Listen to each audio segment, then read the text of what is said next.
IIT-JEE advanced आपके concept के clarity को टेस्ट करने के लिए या कॉन्सेप्ट के डेप्थ को टेस्ट करने के लिए ऐसा भी सिनेरियो बना सकता है जहां पर कि एक्सीलरेशन ड्यू टू ग्रेविटी बीच रास्ते में चेंज हो जाए। तो ऐसा ही एक क्वेश्चन है यहाँ पर, प्रोजेक्टाइल मोशन का ये क्वेश्चन है। कहा गया एक ऑब्जेक्ट को, एक प्रोजेक्टाइल को थ्रो किया गया है सर्टन स्पीड से एट सर्टन एंगल में, और ये इस तरह से ये प्रोजेक्टाइल मोशन शो करता है जिसमें कि एक सर्टन रेंज होता है इसका, यहाँ से जहाँ से फेंका गया और जहाँ पर ये ऑब्जेक्ट गिरा उसे इसका रेंज कहा जाता है। ये तो आप जानते ही हैं, एक सर्टन रेंज है, let us say that range is D. अब कहा गया सिनेरियो को थोड़ा सा बदला गया और यहाँ पर इस पॉइंट में, इस रीजन में, इस रीजन के इस तरफ acceleration due to gravity change हो जाता है, तो नया रेंज कितना होगा ये हमें पता करना है। चलिए क्वेश्चन एक बार देख लेते हैं, क्वेश्चन एक बार पढ़ लेते हैं पूरी तरीके से। और यहाँ पर कहा गया है कि a projectile is fired from horizontal ground with speed v। तो यहाँ पर इसे जिस स्पीड से फेंका गया, ये जो स्पीड है ये कहा गया वो स्पीड है v, and projection angle is theta, वो एंगल थीटा है। When the acceleration due to gravity is g, यानी कि यहाँ पर इस रीजन में एक्सेलरेशन ड्यू टू ग्रेविटी जो है that is acceleration due to gravity is g इस रीजन में। The range of the projectile is d, range यानी कि यहाँ से, रेंज यानी कि हम कहेंगे कि यहाँ से लेकर यहाँ तक का ये जो डिस्टेंस है दैट इज d, वो कहा गया कि वो d है, सो दैट इज d। अब कहा गया if at the highest point, highest point यानी कि यहाँ पर आप कह सकते हैं इस पूरे प्रोजेक्टाइल मोशन में ठीक बीचों बीच ये हाईएस्ट पॉइंट पे होगा projectile. If at the highest point in its trajectory, ये इसका ट्रैजेक्टरी है, इसके हाईएस्ट पॉइंट पे यहाँ पर the projectile enters a different region, एक ऐसा रीजन में एंटर करता है where the effective acceleration due to gravity is g dash and that is g divided by 0.81। तो यहाँ पर इस मिडवे के बाद यहाँ पर जो एक्सेलरेशन ड्यू टू ग्रेविटी है that is g dash and that is g, इस रीजन में जो एक्सेलरेशन ड्यू टू ग्रेविटी था g डिवाइडेड बाय 0.81।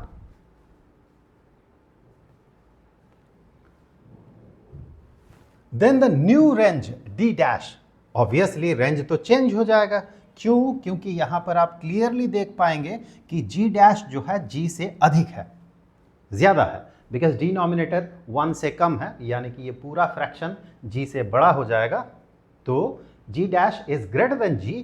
तो होगा ये, तो इससे होगा ये कि ज्यादा पुल के कारण, अगर यहाँ पर g पूरा का पूरा रीजन में g acceleration due to gravity रहता तो ये वाला पाथ फॉलो करता प्रोजेक्टाइल, लेकिन यहाँ से मिड पॉइंट से इस तरफ acceleration due to gravity increase कर गया, यानी कि खिंचाव अधिक है नीचे की तरफ, तो यहाँ से ये थोड़ा जल्दी गिरेगा, थोड़ा यहाँ से जल्दी गिरेगा और हेंस ये कुछ ऐसा पाथ फॉलो करेगा, थोड़ा जल्दी गिर जाएगा, बिकॉज पुल इस रीजन में अधिक है, ज़्यादा खींचेगा।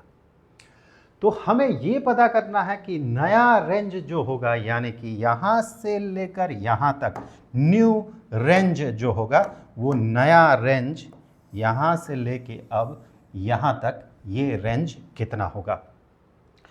डी के टर्म में हमें पता करना है कितना होगा, डी का कितना टाइम्स होगा, और वही n का वैल्यू, n इंटू डी यानी कि d का कितना टाइम्स, तो वही n का वैल्यू हमें पता लगाना है यहाँ पर।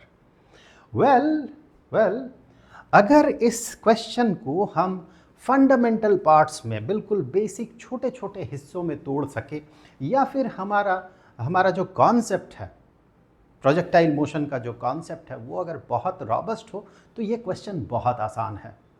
एक बार उसी कॉन्सेप्ट को रिवाइज कर लेते हैं इसे प्रोसीड करने से पहले। तो मैं एक प्रोजेक्टाइल मोशन यहाँ पर हम लोग देखेंगे एक प्रोजेक्टाइल मोशन। तो एक प्रोजेक्टाइल मोशन हम लोग यहाँ पर देखने वाले हैं। तो यहाँ पर एक सर्टेन इनिशियल वेलोसिटी दिया गया। आप फिगर देख के समझ सकते हैं कि ये ट्रैजेक्टरी है प्रोजेक्टाइल का, यानी कि इसे जो इनिशियल वेलोसिटी से फेंका गया वो कुछ ऐसा होगा। ये इस डायरेक्शन में इसे फेंका गया और इस एंगल से इसे फेंका गया। इमीडिएटली आप कह सकते हैं कि ये प्रोजेक्टाइल जो है इसका मोशन, चलिए मोशन एक बार देख लेते हैं इस प्रोजेक्टाइल का मोशन। यहाँ पर हम सबसे पहले एक बार मोशन देख लेते हैं। ये जो है ध्यान दें, ये प्रोजेक्टाइल है और ये दोनों रेफरेंस दो पॉइंट्स है जो कि इस प्रोजेक्टाइल को गाइड कर रहा है, इसके पोजीशन को गाइड कर रहा है। ये इसके वर्टिकल पोजीशन को और ये पॉइंट इसके हॉरिजॉन्टल पोजीशन को गाइड कर रहा है। मेन प्रोजेक्टाइल जो है जिसे फेंका गया, जो पार्टिकल जिसे फेंका गया जो कि प्रोजेक्टाइल मोशन शो कर रहा, वो ये वाला पार्टिकल है। यहाँ से देखिए प्रोजेक्टाइल मोशन आपको दिख रहा है। अगर इस पॉइंट को देखें, इस पॉइंट के मोशन को आप देखें तो आप ये पाएंगे ये पॉइंट, इसका मोशन कुछ ऐसा हो रहा है मानो कि एक बॉडी को अगर हम ऊपर की तरफ फेंक दें तो उसका मोशन कैसा होता है। ये धीरे धीरे ये ऊपर चढ़ता है, इनिशियली इसका स्पीड ज़्यादा रहता है, फिर धीरे धीरे ये कम होता है, फिर ये ज़ीरो होता है, रुकता है और फिर ये नीचे गिरता है और गिरते गिरते इसका स्पीड बढ़ता है। एक बार उस चीज़ को आप ध्यान से देख लें। ठीक वैसे ही धीरे हुआ, रुका, फिर धीरे धीरे गिर रहा, अभी इसका स्पीड बढ़ रहा और बढ़ रहा।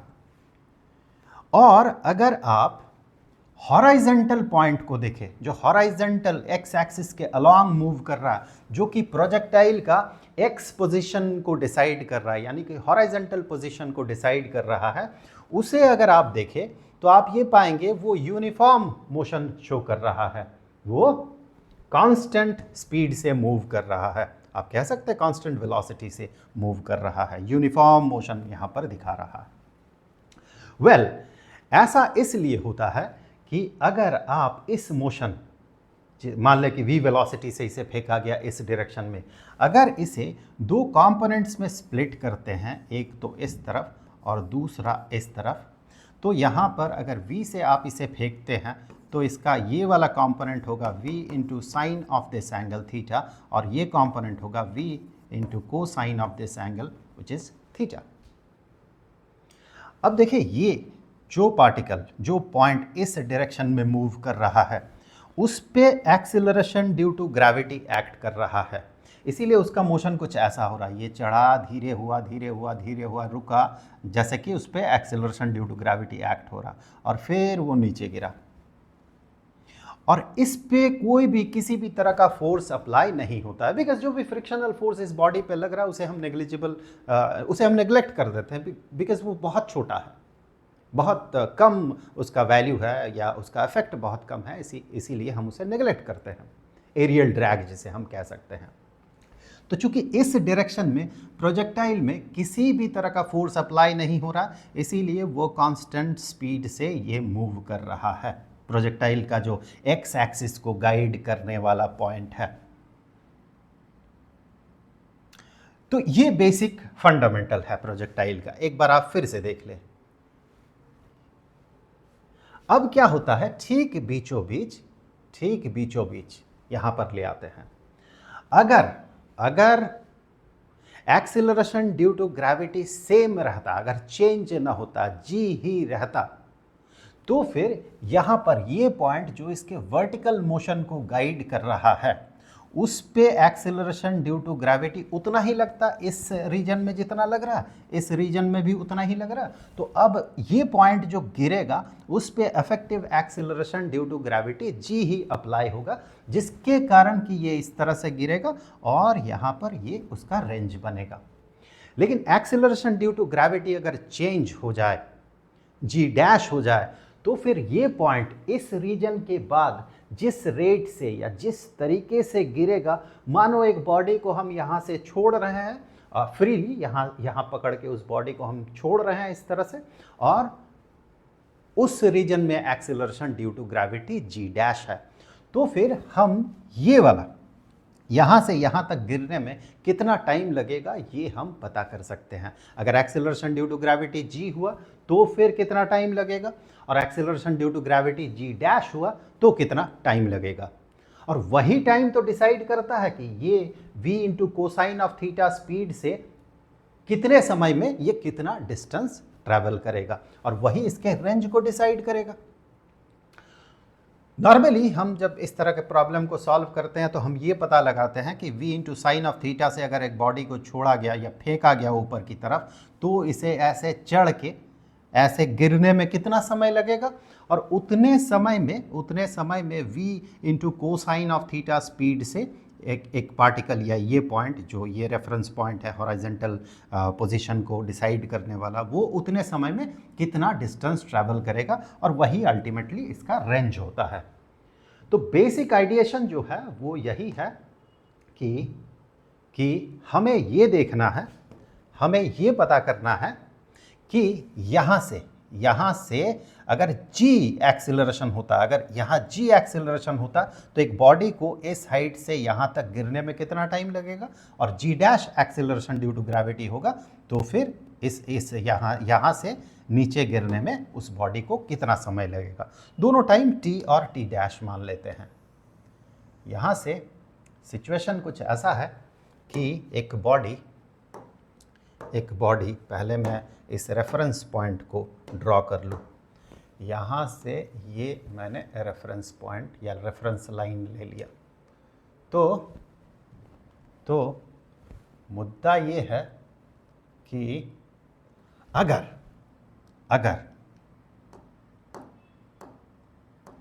अगर यहाँ से एक बॉडी को हम छोड़ देते हैं, मान लेते हैं कि acceleration due to gravity g ही रह गया, एक बॉडी को अगर हम ड्रॉप कर देते हैं with this acceleration due to gravity, तो इसे यहाँ से यहाँ गिरने में लेट अस से कि t टाइम लगा।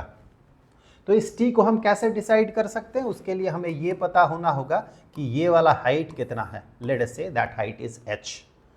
तो इस एक्सेलरेशन ड्यू टू ग्रेविटी, इस हाइट को या फिर इस डिस्टेंस को ट्रैवल करने में इसे कितना टाइम लगेगा।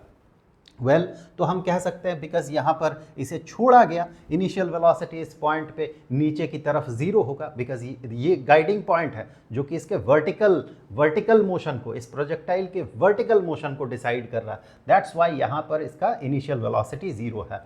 तो हम ये कह सकते हैं कि height h is equal to half g_t²। आप नेगेटिव साइन अप्लाई कर सकते हैं, यहाँ पर नीचे की तरफ डिस्प्लेसमेंट है तो नेगेटिव h, और एक्सेलरेशन ड्यू टू ग्रेविटी नीचे है तो नेगेटिव h, नेगेटिव कैंसिल हो जाएगा। और अगर यहाँ पर acceleration due to gravity g dash हुआ जिसके लिए कि टाइम t डैश लगे अगर, तो फिर हम कह सकते हैं वही वाला हाइट, क्योंकि यहाँ के बाद वो नया एक्सेलरेशन ड्यू टू ग्रेविटी के रीजन में एंटर करेगा। तो अगर ऐसा होता है g dash acceleration due to gravity रहे जिसके लिए कि यहाँ से यहाँ गिरने में इसे टी डैश अगर समय लगे, तो यही चीज़ हम कह सकते हैं, ऐसे ही हम कह सकते हैं h, वही डिस्टेंस यहाँ से यहाँ तक h is equal to half g dash t dash square. अब इस पार्ट पे आए, अगर acceleration due to gravity change न होता, g ही रह जाता, तो फिर इस t समय में इसका जो हॉराइजेंटल पोजीशन को डिसाइड करने वाला स्पीड है v into cosine of theta, इस स्पीड से t टाइम में ऑब्वियसली ये यहाँ से यहाँ तक पहुँचता अगर acceleration due to gravity change ना होता, and this distance is d divided by 2। तो हम कह सकते हैं इस t टाइम से, इस स्पीड से v into cosine of theta speed से t टाइम में ये जितना डिस्टेंस ट्रैवल करता ये d डिवाइडेड बाई 2 होता। अब यहाँ से इस वाले सिचुएशन से ये इक्वेशन और ये इक्वेशन, इन दोनों इक्वेशन से हम t और t डैश के बीच का रिलेशन पता कर सकते हैं। तो हम ये कह सकते हैं कि अगर टी और टी डैश के बीच रिलेशन रहे और हमें ये पता हो t into v into cosine of theta is equal to d divided by 2, तो यहाँ पर टी डैश को अगर टी के फंक्शन में हम लिख सके तो हम ये पता कर सकते हैं कि ये जो वैल्यू होगा ये वैल्यू कितना होगा, और उसके बाद हम वही वैल्यू यहाँ से यहाँ पर देख लेंगे, वही वैल्यू होना चाहिए यहाँ से लेके यहाँ तक। तो नया रेंज हम पता कर सकते हैं, कैलकुलेट करेंगे तो आपको बेहतर पता चलेगा, बेहतर समझ में आएगा। अब इन दोनों को अगर हम कंपेयर करते हैं, अब ये वाला एक्सप्रेशन और ये वाला एक्सप्रेशन दोनों h के बराबर है, यानी दोनों बराबर है। तो यहाँ से इसे मैं पहले यहाँ पर इंटर रिलेट कर लूँ, तो यहाँ से हम कह सकते हैं कि half g t squared is equal to half g dash t dash square. तो यहाँ से हम आसानी से कैंसिल कर सकते हैं, इससे और इससे कैंसिल कर सकते हैं, और हम आगे यहाँ से कह सकते हैं कि g divided by g dash, g divided by g dash is equal to t dash square divided by t square, और g divided by g dash इसका रिलेशन हमारे पास होगा g divided by g dash, g divided by g dash is 0.81. So this is equal to 0.81 g divided by g dash. तो अब अगर इन दोनों को कंपेयर करें तो हम इसे ऐसे भी लिख सकते हैं, इस चीज़ को ऐसे भी लिख सकते हैं 81 divided by 100. So t dash square divided by t square is equal to 81 divided by 100. तो ऑब्वियसली दोनों तरफ अगर स्क्वायर रूट करते हैं तो t dash divided by t is equal to 9 divided by 10. यहाँ पर टी क्या है और टी डैश क्या है, मैं इसे एक बार यहाँ से कॉपी करके रख लेता हूँ, यहाँ से मैं कॉपी करके,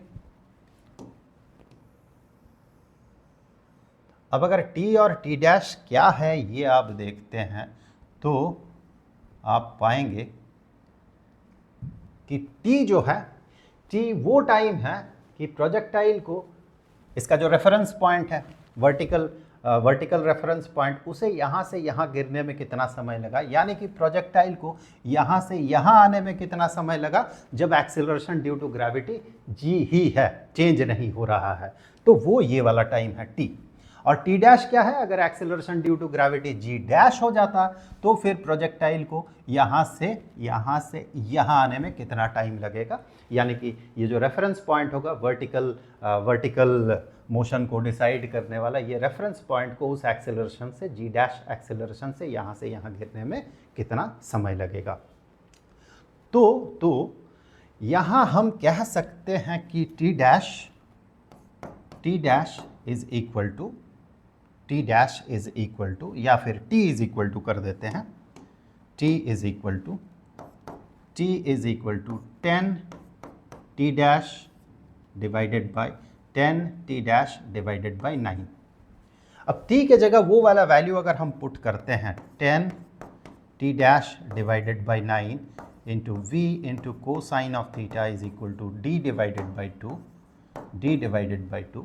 आप गौर से देखें कि जब ये यहाँ बीच से जब ये नया एक्सेलरेशन ड्यू टू ग्रेविटी के रेंज में जाएगा तो इसे यहाँ से यहाँ गिरने में कितना समय लगेगा, टी डैश समय लगेगा. इसके हॉराइजेंटल पोजीशन को डिसाइड करने वाला पॉइंट जिस स्पीड से मूव कर रहा है ये है v into cosine of theta, यानी कि अगर मैं इसे ऐसे लिखता हूँ 10 divided by 9 into t dash into v into cosine of theta is equal to d divided by 2, ऐसे अगर लिखता हूँ तो हमें ये जो है ये मिल जाएगा रेंज, क्योंकि जैसे ही acceleration due to gravity g dash हुआ तो प्रोजेक्टाइल को यहाँ से टॉप से ग्राउंड पहुँचने में टी डैश समय लगा, और किस स्पीड से ये हॉराइजेंटल डायरेक्शन में मूव कर रहा है, वो v into cosine of theta के स्पीड से हॉराइजेंटल डायरेक्शन में मूव कर रहा है.